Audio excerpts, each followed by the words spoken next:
Hey guys, welcome back. Today we're about to get into I don't even know what to call it. Let me read you the exact title. Because originally I was gonna do something else today. I'll be perfectly honest with you. It was not gonna be Engfa or PFA or anything Charlotte related. And then I was searching the internet as we do. And I found I don't even know, like an interview with PFA. And then I pressed it and I was like, ooh, what's this? And then I was like, ooh, what is this? And then I was like, this is something everybody needs to see. So we're going to see it and we're going to see what it is. And it's just going to be beautiful. So without further ado, let's get into it. So I just want to note, okay, we haven't even started yet. Do you guys see what I'm looking at right now? Like, do you see this? Like, I can't make this stuff up. Okay, let's go.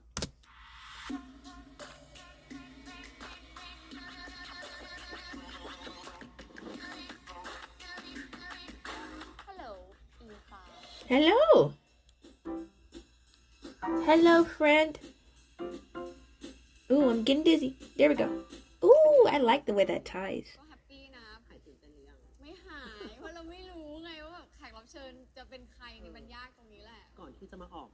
กองวันนี้เนาะมันก็มีข่าวอะไรเยอะแยะมากมายณเดชน์ยาย่าด้วยอ่ะเห็นมีแชร์ด้วยเนาะอยากเจอไหมอย่ามาขอร้องอย่ามาหลอก Oh, God, the hair is back. You guys know how I feel about the hair. ก็วันนี้มาเซอร์ไพรส์ And look, now it's like this ombre-ish. Oh, it looks so cute on her. I can't. หวานนี้ก่อนจะได้ไปเจอตัวจริง Literally cannot. Also can't hear. คุณฟ้าไม่รู้หรอว่าจะมา ไม่รู้หนูเก็บความลับอยู่แต่ว่าก่อนจะไปเจอพี่ฟ้านะคะขอเตรียมตัวก่อนค่ะช่วงนี้หน้าฝนนะคะแล้วก็เป็นคนที่พักผ่อนน้อยค่ะอยากดูแลสุขภาพก็ต้องมีตัวช่วยในการแบบว่าเสริมภูมิคุ้มกันให้กับร่างกายตัวเองนะคะ I don't even care. Like, I don't care what they're broadcasting. I just want to purchase it because they have it. บอกว่าต้องยกให้เขานะคะอากาศเปลี่ยนแปลงบ่อยแค่ไหนนะคะกลัวจะเป็นหวัดก็เลยได้วิตามินซีดีแบบนี้มาดูแลผิวนะคะแถมยังช่วยในเรื่องของแบบความกระจ่างใสของผิวอีกด้วยกิน1ได้ถึง2เลยค่ะ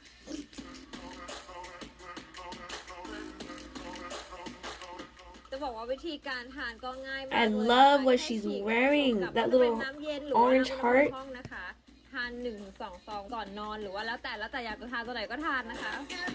I would love it if it's paired with shorts. That feels like an outfit that should have shorts. พร้อมไปเจอพี่ฟ้าแล้ว I don't. What are we watching? What is happening? เอางี้ละกันเดี๋ยวให้อิงฟ้ายืนหลังโซฟานิดหน่อย เอาเลยเหรอ เอาเลยวันนี้มาในลุคของอะไรคะ ก็บอกให้ใส่เดรสส้ม ใส่เดรสส้มมาเนี่ยเขาจะมาแล้วเหรอนี่เราถ่ายกันเลยเหรอ ถอยหลังมานิดนึงครับถอยหลังมานิดนึงไม่ก่อนเลยคุณพิธามาได้เลย โอเคเดี๋ยวหลับตา เดี๋ยวคุณพิธายืนข้างหน้านิดนึง ใจเต้นตุบอีกแล้ว I don't know who. Oh, those pants. Never mind. It works. Who edited this? คุณมากเลยอ่ะไม่น่าใช่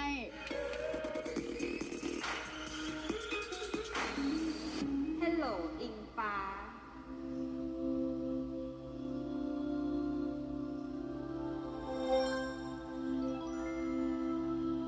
No, seriously. ใช่เนี่ยเฮ้ยแต่ถือว่าหนูเก่งที่หนูจำกลิ่นน้ำหอมเขาได้นะและใครบอกว่าคุณพิธามาเลยว่าดีใจที่ได้มาค่ะ I want to talk to the editing team because this should not be this entertaining. เปลี่ยนบ้างหรอกลิ่นน้ำหอมถ้าเปลี่ยนแล้วจำได้ไหมล่ะเอ๊ฟินเวอร์ไปเนี่ยคิดถึงหนูปะคิดถึงไม่เพิ่งกลับมาจากอเมริกากันไง แบบเดียวเอง ไม่แต่ตอนอยู่อเมริกาอยู่ด้วยกันทุกวันไงมาเตรียมคำถามไว้หรือยังเตรียมแล้วมาเลย1 2 3 4 5เริ่มเลย I just have no words. Like I. มองแบบภาพตัวเองในอนาคตเนี่ยยังไง3 ปีข้างหน้าพี่อยากทำงานในวงการบันเทิงแบบเต็มรูปแบบ I see that for her. ก็คือเริ่มที่จะอยากเที่ยวรอบโลกแล้ว I love that for her. 10 ปีข้างหน้าคืออยากปลดเกษียณตัวเองแล้ว I wish that for her. แล้วถ้าหนูอะ3 ปีข้างหน้าหนูแค่อยากมีบ้าน5 ปีข้างหน้าไม่ต้อง3 ปีหรอกมั้ง2 ปีก็มีได้แล้ว5 ปีก็คืออยากมีธุรกิจเป็นของตัวเอง10 ปีก็มองภาพตัวเองก็แบบผมจะเร็วไปไหมถ้าจะแบบมีครอบครัวอะไรเงี้ย ปกติเวลาเจอกันท็อปิกที่คุยกันส่วนใหญ่จะเป็นเรื่องอะไรอ่ะ หนูว่าน่าจะเรื่องความท็อกซิกในโซเชียลมากกว่า พี่ฟ้าให้คำปรึกษาเราเลยบ้าง โอ้ย คำปรึกษาดีมากเพราะว่าพี่ฟ้าจะเจอก่อนที่เราจะเจออะไรเงี้ยทุกครั้งที่เจอก็จะเป็นเหมือนเป็นการให้พลังบวกคอยแลกเปลี่ยนความคิดกันตลอดถ้าเมื่อไหร่ที่เราเคว้งหรือว่าเราเซอะไรเงี้ยก็แบบมีพี่เขาคอยแบบว่าหนูฟังนะหนูต้องเป็นอย่างนี้อย่างนี้อย่างนี้นะอะไรเงี้ยไม่งั้นหนูจะแย่นะอะไรแบบเนี้ย Okay, I'm over. I'm not gonna mention it again because you guys can see it, but I feel like I need to take a moment because they are so beautiful, and they just keep getting better, and I don't know how to handle it. Okay, let's go. ก็อยู่ในกลุ่ม LGBTQ เหมือนกันเลยจะบอกว่ามีสิ่งไหนที่อยากจะบอกแบบคนในคอมมูบ้างไหมก่อนที่พวกเราอ่ะจะบอกให้คนอื่นยอมรับอ่ะปัญหาหลักเลยของกลุ่มเนี่ยคือบางครั้งก็ไม่ยอมรับกันเองคือมันต้องไม่มีความ Yo, no, I'm pausing for real. Let's talk about it because I was literally having the same thought in my head. I was like, sometimes, like, and I'm not dogging. I'm not, being like, oh, I'm not doing that, right? This is just a fact that I have witnessed and I have physically seen myself, right?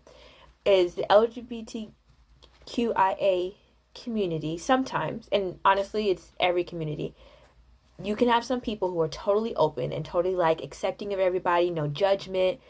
no parameters, no ifs, ands, buts about it, right? And then you can have some people who are some of the most judgmental people ever. And I'm saying that, okay, as part of that and as part of other communities as well, right? Because other communities, I can say this as African American community, we do it too. Sometimes we are totally accepting, and then sometimes we can be some of the most judgmental people, right? But LGBTQIA community does it too. And it's just like, how can we call ourselves, either party, all parties, how can you call yourself an open-minded, accepting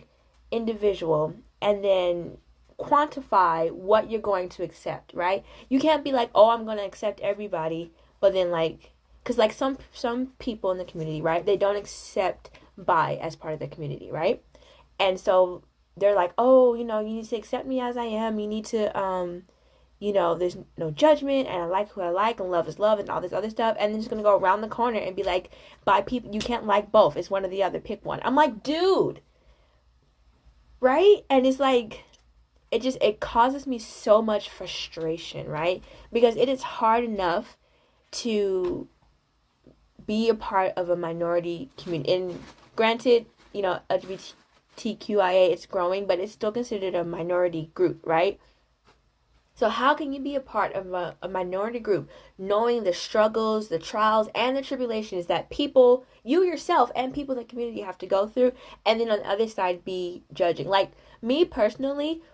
like, so take shows, right? Sometimes people are very particular about how, representation appears in shows. And don't get me wrong. Sometimes I really do hate, like the trope where it's like, cheating trope of LGBTQIA, or like it's ghetto or rapper trope of the black community. Like I really do sometimes hate that there's very limited,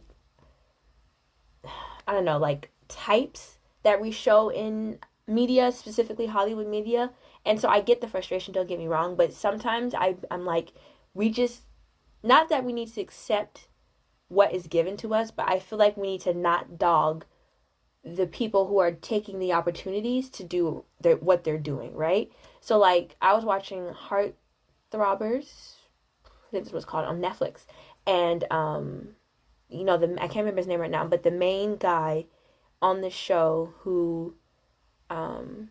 comes out as bi on the show to his mom, right? He was getting bullied online because everybody was like, oh, what are you? You're, what do they call it?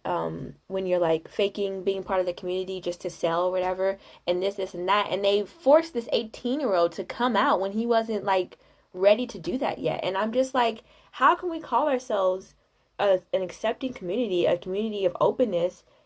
come as you are, we accept all of what you are and who you are, if, parts of the community are going around the corner and doing stuff like that. Like I didn't mean to get on my soapbox, but it drives me insane. That's all I want to say. Let me know. Let's talk about it down in the comments below because this is. I'll press play. ความแปลกอะมันคือต้องมีความปกติที่เรามองกันเองว่าปกติก่อน ตาหนูดูง่วงเหรอ Wake up. Do some jumping jacks. เอางี้ถามคำถามที่ทำให้ไม่ง่วงดีกว่า เมื่อกี้เราอาจจะจริงจังเกินไปแล้ว ให้เป็นพิธีกรถามละกันถามแขกรับเชิญ I wish I could wink. เรามาในมุม Why do they keep doing that to me? ความดักในที่นี้หมายถึงว่ามุมที่คนอาจจะไม่เคยรู้จักพวกเราในมุมนี้มุมมองในเรื่องของเซ็กส์บ้างดีกว่า There's a lot happening right now. ใช่ว่ามันไม่มีใครถามพวกเราในเรื่องนี้เลย I'm done. มีความรักเรื่องเซ็กส์ถึงเรื่องสำคัญไหมสำหรับเรา ของหนูสำคัญ ให้กี่เปอร์เซ็นต์ใน 100% ให้ 90% It's a strong percentage. She must be a สม touch. มติว่าเราจะคบใครสักคนหนึ่งอะเราวัดเรื่องนี้ด้วยไหมว่าแบบผ่านไม่ผ่านอะไรเงี้ย ด้วยวัดด้วย ขอถามสเปคดีกว่า เห็นแล้วแบบใช่เลย จะต้องเป็นแบบอย่างนี้อะไร What did she say? ถ้าคนสูง คือชอบคนที่เรามองแล้วเรารู้สึกว่าแบบ Wait, what is that? พร้อมที่จะแบบจะขย้ำตลอดเวลา อันนี้คือสเปคของเราจำกัดในเรื่องของเพศไหม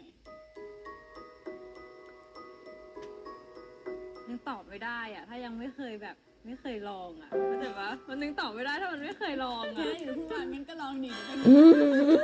นี่ตัดลงได้ไหมเนี่ย ได้ แล้วคิดว่าในการที่เรามีคู่จิ้นเราตอนนี้คือหญิงคิดว่าการที่สมมติว่าเรามีแฟนเป็นผู้หญิง ปัญหาเกี่ยวกับเรื่องเซ็กส์จะเกิดขึ้นกับเราไหม Oh, this one deep. Wait, stop with the visuals. I think I'm reading too much into these visuals. มัน Why? เพราะว่าถ้าพูดตรงๆมันก็คือโหพอดูไหมเนี่ย ไม่ได้ มันแบบว่า มันก็มีตัวช่วยในเรื่องของเซ็กด้วยนี่แหละ เอางี้เดี๋ยวแบบคนไม่เข้าใจ หนูเคยมีเพื่อนที่เลิกกับคนเนี้ยที่คบกันแบบนานและไม่นานอ่ะเพราะเรื่องนี้เราเลยอยากรู้มุมมองของเขา แล้วก็เวลาที่เหมือนแบบมีเรื่องเซ็กอ่ะหมายถึงโลกมันพัฒนาไปเรื่อยเทคโนโลยีมันก็แบบว่าพัฒนาไปเรื่อยอะไรเงี้ยมันก็สามารถที่จะเข้ามาช่วยตรงนี้ได้เช่นเดียวกัน ก็ไม่ได้ติด ไม่ได้ติด Are they talking about toys? Is this about to be 18?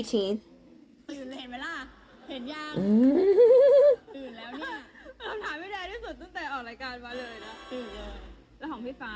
มันถามกลับพี่ฟ้าเอามุมมองเรื่องเซ็กเป็นไงบ้าง สำหรับพี่ไม่ติด เพราะว่าเป็นคนที่ปรับตัวได้กับทุกสถานการณ์ที่เจอ อาจจะด้วยเหมือนเราอ่ะ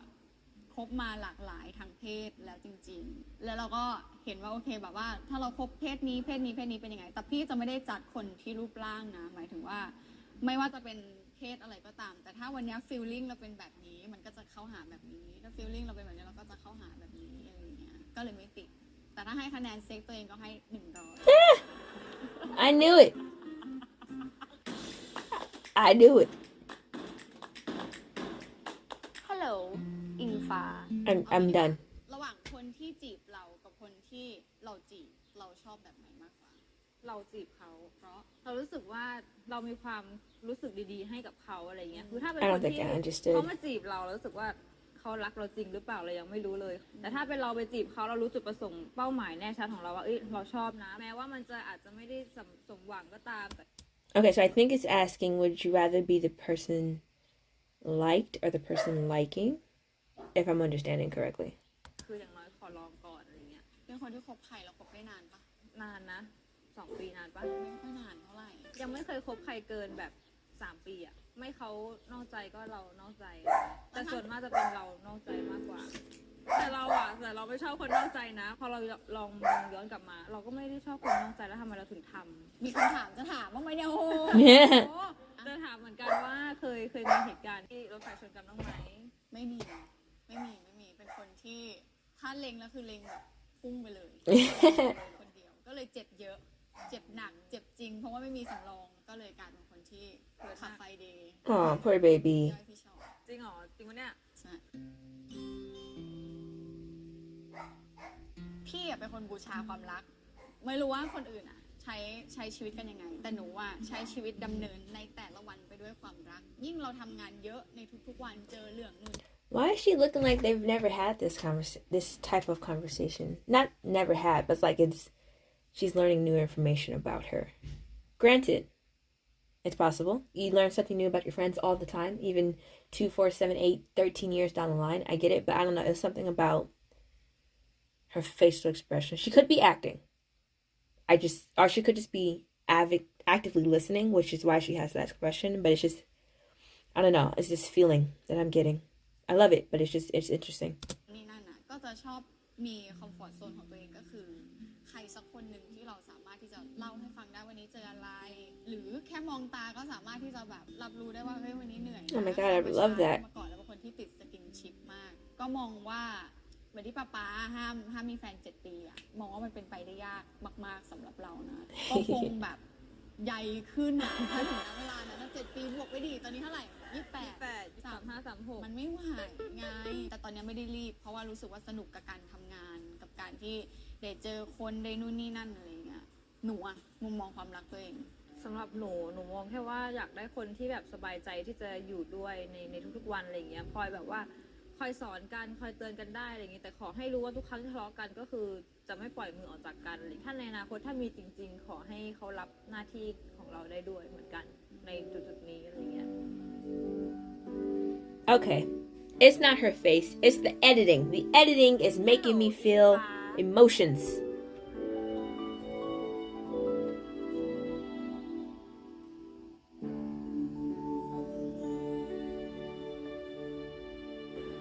มีคำถามหนึ่งอันนี้จะเป็นคำถามสำหรับที่แบบคิดว่าคนน่าจะอยากรู้ว่าอิงลอดในต่อไปเนี่ยมันจะเป็นไปในทิศทางไหนหรือว่ามันจะเป็นยังไงมันก็ไปเรื่อยๆอะไปเรื่อยๆในที่นี้คือเหมือนแบบเราไม่ได้มันไม่ได้เป็นแฟนกันอะหมายถึงว่าถ้าเราบอกว่าเฮ้ยวันเนี้ยอิงลอดคือแฟนกันมันจะตอบง่ายมากว่าแบบโหอนาคตมันอาจจะเลิกกันก็ได้แต่ถ้าสมมุติว่าเราบอกว่าเนี่ยความรู้สึกคือมันไม่มีสถานะใช่ไหมเป็นความสัมพันธ์ที่มันก็บอกไม่ถูกเหมือนกันเพราะว่ามันก็น่าจะเป็นความรู้สึกที่เราก็รู้สึกกับเขาแค่คนเดียว I can work with complicated. จะพูดกับความสัมพันธ์ตรงนี้ยังไงแต่ว่ามันก็มีแต่ความรักแล้วก็ความหวังดีให้แต่บางครั้งอ่ะมันก็มีอะไรที่บั่นทอนจิตใจ I'm so overlooking at them. I can't. เราคิดว่าเกาะของเรามันแข็งแรงแหละบางครั้งมันก็ถูกกัดก่อนไปเหมือนกันหนูเชื่อว่าคนมีคู่จิ้นมันจะมีอยู่2เลเวลที่จะไปต่อดีไหมหรือจะพอแค่นี้ดีเพราะว่าเราแค่กลัวคนผิดหวังเฉยๆ Who cares about us? Do you, boo? ใน Twitter ที่พอเข้ามาปุ๊บก็คือเห็นเต็มเลยช่วยเป็นคู่จิ้นที่มีโมเมนต์หน่อยได้ไหมคิดซะว่ามันเป็นงานได้ไหมเขาบอกว่าช่วยขายจิ้นหน่อยได้ไหมเราพูดได้ไหมว่าเราขายจิ้นหรือเปล่าหลายคนบอกว่าอิงลอดขายจิ้นอะไรอย่างเงี้ยพวกเราจะพูดกันบ่อยมากว่าโมเมนต์ที่เกิดขึ้นคือโมเมนต์ธรรมชาตินะถ้าอยากให้ได้เห็นก็คือจะได้เห็นแต่ว่าเราแค่กลัวว่าเหมือนแบบว่าวันหนึ่งคนจะผิดหวังบางครั้งพี่ก็เคยรู้สึกว่าพี่แบบว่าอยากพอเหนื่อยจังเลยแบบบางทีเหมือนคนไม่เข้าใจในสิ่งที่เราเป็นอยู่พอเราแบบนั่งคิดดีๆแล้วก็มานั่งทบทวนดีๆแล้วรู้สึกว่าโอเคเราก็ควรจะปล่อยให้มันเป็นไปตามธรรมชาติแล้วก็มันจะอยู่ได้แค่ไหนนานแค่ไหนก็ไม่เป็นไรI need you guys to last forever, so go at your own pace. ก็คือเมื่อไหร่ที่สมมติเราตามใจแฟนคลับปุ๊บ มีโมเมนต์ปุ๊บมันก็จะมีอีกเลเวลหนึ่งที่ขายจิ้นเนี่ยหลอกลวงโกหกสร้างภาพมันเลยไม่รู้ว่า You can't win for losing and you can't lose for winning. That's don't get me started. We're not gonna do it today. We're not gonna do it. คือจะต้องไปยังไงคืออะไรอย่างเงี้ยก็บางทีก็เหมือนแบบสับสนนิดนึงถ้าถามว่าจะไปยังไงในอนาคตก็เป็นไปแบบนี้แหละไปเรื่อยๆของมัน10 ปี20 ปีมาเจอกันก็ยังคงเป็นอิงลอดเหมือนเดิม Seriously, who's the editor? I'm done. ได้แหละเนาะได้ว่าก็ใส่เกงมาสบายๆจริงเหรอ I like the มันเป็น pants. รายการไงเราก็แบบมันไม่ชินอ่ะเอามาเลยปวดหัวว่ะมาเข้าสู่ช่วงสุดท้ายแล้วแหละคำถามนี้เชื่อว่ายังไงก็ต้องเป็นคำถามที่คนรอคอยมากที่สุดมาคำนี้คำเดียวนะไม่แรงอิงลอดมีโอกาสเป็นไปได้จริงไหม Why do we do this to ourselves and each other? I don't understand why we're torturing ourselves. Stop asking and answering differently every time is too much. เป็นไปได้จริงไหมก็ต้องดูอนาคต กี่เปอร์เซ็นต์ Percent? โหโหดว่าเคยคิดว่ามันจะเป็นเปอร์เซ็นต์สูงด้วยซ้ำแต่ตอนนี้มันจะเหลือประมาณ 60%เพราะเรารู้สึกว่าเป้าหมายในอนาคตของเราสองคนเนี่ยมันต่างกัน That's fair. That's fair. That's fair. หลายสิ่งหลายอย่างในการใช้ชีวิตหรือว่านิสัยของกันและกันเนี่ยอาจจะต้องมีการคุยหอยต้องมองหน้า She's listening. อยาก มี ฟัง แบบมีการคุยการปรับกันมากกว่านี้อะไรอย่างเงี้ยอาจจะเป็นเพราะว่าเราอ่ะไม่เคยมีโอกาสได้มานั่งคุยกันถึงตรงนี้ด้วยซ้ำว่าเราจะเป็นยังไงกันต่อเราชอบกันจริงๆไหมเราแบบเคยคิดจะแบบว่ามีความสัมพันธ์อันอื่นไหมคือเราไม่เคยเลยมันเป็นไปตามธรรมชาติแล้วก็ตามความรู้สึกก็เคยมีแว็บหนึ่งที่แบบหรือเราจะลองให้แบบให้รู้ไปเลยว่าจริงๆแล้วเราชอบจริงๆไหมหรือว่ามันเป็นแค่คนพูดให้เราจำภาพจำ That's เขาเป็น fair. แฟนเราหรือเป That's ล่า fair. อะไรอย่างเงี้ยก็ต้องรอดูว่าความสัมพันธ์แล้วก็ความรู้สึกของคนสองคนมันจะไปตรงกันตอนไหนอะไรเงี้ยแต่ถ้ามีโอกาสไหมก็คงมีแต่ว่าไม่รู้ว่าเมื่อไหร่แค่นั้นเอง คือจะบอกอย่างนี้ว่า ยังไม่ได้มีอะไรแบบว่าเกินเลยกันนะ ถึงขั้นที่แบบว่าโอ้โหแบบพูดตรงยังไม่ได้มีเซ็กถึงขั้นนั้นที่เราได้อยู่ด้วยกันอะไรเงี้ยแต่จะมีช่วงโมเมนต์ที่แบบว่าเหมือนได้ใกล้กันมากๆแล้วก็อาจจะแบบ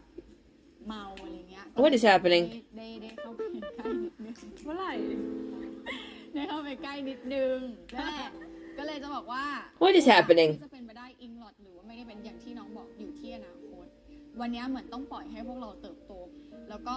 ให้มันเป็นไปตามธรรมชาติถ้าเมื่อไหร่ที่มันคลิกกันมันก็ใช่ที่ว่า แต่ความรู้สึกก็คือจะไม่ลดลงไปกว่า 50ละเพราะว่าพี่ฟ้าก็ยังเป็น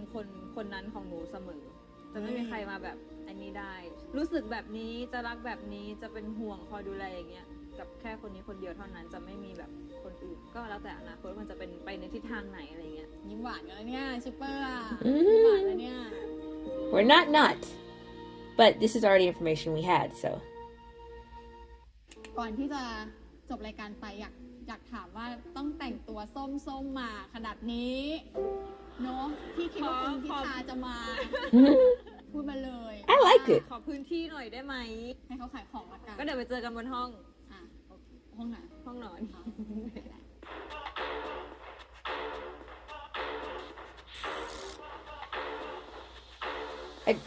What am I watching right now?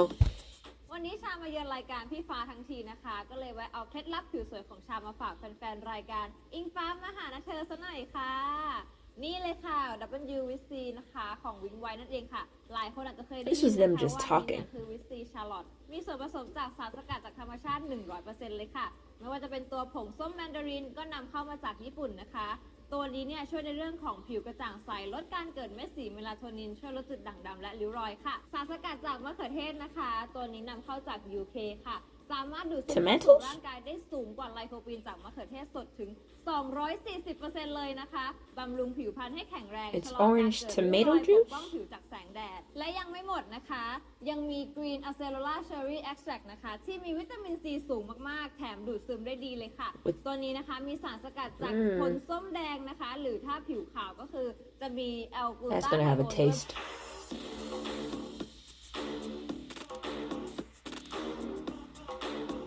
บอกเลยว่าแค่ทาน W with C ก็จะช่วยบำรุงผิวพรรณให้แข็งแรงนะคะชะลอการเกิดริ้วรอยแถมมีสารต้านอนุมูลอิสระปกป้องผิวจากแสงแดดลดการค้ำเสียของผิวจากแสงแดดนะคะ mouthful ฝ้ากระจุดด่างดำคือหายเนียนไปเลยค่ะกระตุ้นการไหลเวียนโลหิต ผิวใสอมชมพู ป้องกันโรคหลอดเลือดสมองนะคะและโรคหลอดเลือดหัวใจลดระดับน้ำตาลในเลือดและช่วยสร้างภูมิคุ้มกันภูมิต้านทานด้วยค่ะ Took a วิธีการ lot. รับประทานง่ายๆนะคะ แค่วันละ 1-2 ซองค่ะ ฉีกชงแล้วก็ดื่มได้เลยค่ะ แนะนำนะคะว่าให้รับประทานตอนท้องว่าง หรือว่าจะเป็นตอนก่อนนอนก็ได้นะคะ จะได้ดูดซึมไวค่ะ ใครที่สนใจนะคะก็สามารถแอดไลน์สั่งซื้อได้เลยนะคะที่ @wingwai_ceo หรือติดต่อตัวแทนทั่วประเทศไทยได้เลยค่ะ และพิเศษสุดๆเลยนะคะ ใครที่ดูอยู่ตอนนี้นะคะ ซื้อ 1 แถม 1 ในราคา 450 บาท sale หรือจะจัดโปรคุ้มๆไปเลยซื้อ 3 แถม 4 ได้ 7 กล่องในราคาเพียง 1,200 บาทเท่านั้นค่ะ Sale! แหมขายข ของเพลินเลยนะจ๊ะ ขอหน่อยนานๆทีจะได้ออกรายการ ไม่ว่ากันนะคะ ก็วันนี้ขอบคุณมากๆเลยที่ให้เกียรติมาร่วมรายการเรา รู้สึกยังไงกับการที่วันนี้มาในพาร์ทของการเป็นแบบว่าแขกรับเชิญ จริงๆรู้สึกดีใจแล้วก็ลุ้นทุกคำถาม แล้วก็รู้สึกว่าน่าจะเป็นคำถามที่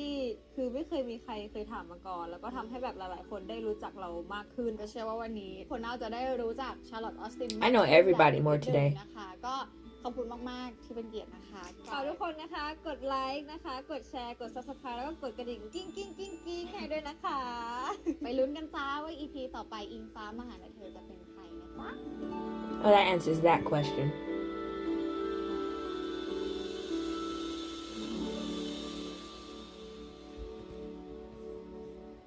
So my follow-up question was, is this PFA's show? And then Charlotte just came on as a guest, and it being her show, I feel like she should know who her guest was, but it's fine. And so they answered it, so that's great. I feel like I've learned more about myself. I've learned more about them. I feel like I've learned more about everything in like life, in the pursuit of general happiness, because what? Okay, granted, I think some of the questions were things we already knew, right? And I will admit, I jumped onto the, Engfa bandwagon quite late in the game, and I am still working my way through Highway Turtle. So I'm like, I'm a baby Glot. I'm a baby Engfa. I hold pride in that. More on their recent stuff, less on their history and their past, right? But I feel like I have enough confidence in myself and what I know to say that they have come a long way. They really, truly have. And I kind of almost don't want them to change, right? Because it can go two ways. They could get together and end up happily ever after the end, right? And they can get together and just have a really awful breakup. Because honestly, I mean, tell me what you think down in the comments below. Let's converse. But it almost feels like, kind of like what Charlotte said. They want similar things for their future, but not the same thing for their future, right? And I hate for the love that they feel for each other right now to change into something negative because they need different things in their partners, Like, I think that they could be... So I believe that your soulmate doesn't necessarily have to be your romantic partner, right? So I believe that they could be soulmates, so like be that comfort person for each other, be in each other's lives for the rest of their life without it having to be a romantic element, and they would still be Engfa, like in this sense, literally nothing about them would change, right? Because a soulmate is somebody who's is accepted by you and those around you in 100% fashion, right? So they would still be cute, they would still be flirty, there would still be friends, there would still be confidants, there would still be in shows, like nothing about their relationship would change, and they would still get what they need from each other, in whatever capacity that is, right? Because it just sounds like they want different things from a partner, right? And I think that's okay, and honestly, I feel like it's a conversation they've already had or would need to further, like they said, further go into, because that's the type of conversation you should have with anybody, person, place, or thing that you are trying to build a forever with, right? Because if y'all ain't matching, and it's not just about the present and the right now, it's about the future too, because you don't want to be like sitting and settled and then have to hippity hop down the line. It's too much work. We ain't got time or the energy for all that. It's too much. So I think it's an important question to have. I honestly loved this interview. Should I watch more of their interviews? Because this was fun. And it might just be, again, this show and the editing, because there were so many girls. Have they always been that beautiful? Oh my God. I just need a... Okay.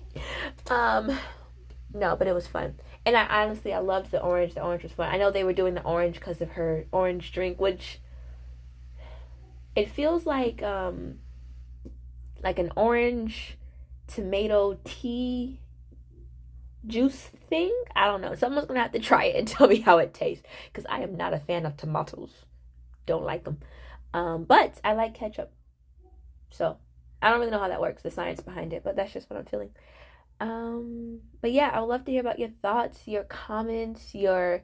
predictions on anything really. Not just Engla, but like, you know what? Let's do a fun thing. What do you see yourself? What did they ask? They asked in 3, 5, and 10 years. So what do you see yourself in 3, 5, and 10 years, right? In 3 years, I see myself either going back to school or close to graduating with my doctorate. In 5 years, I see myself owning my own home. Well, okay. I want it to come before the 5 years, but I want it by the 5 years, right? Because I'm 25 and I would like to own a home before I'm 30. So that matches. Owning a home in 5 years, and within the 3 to 5 years, traveling to at least 2 to 4 additional countries to stamp my passport. And then in 10 years, I would like to just see myself content and happy. And right now, I do not know what that looks like, right? I would want to be in a place where I'm not working too much and I enjoy my job. You know, I'm happy in my personal life and my family life. And I'm doing things that just make me authentically happy. That's where I want to be in 10 years. No, I'm working on it now. I'm almost there. But I think it's a learning thing, and it's something that's okay. Like, you should be learning yourself every day, every minute, every year. And I think that's one of the things they kind of hit on too. Like, they're still figuring out who they are, you know, to each other, and they're still learning each other. So I feel like that's okay. But yeah, I really want to hear, really, honestly, I want to hear, what do you think your 3, 5, and 10-year plan is, you know?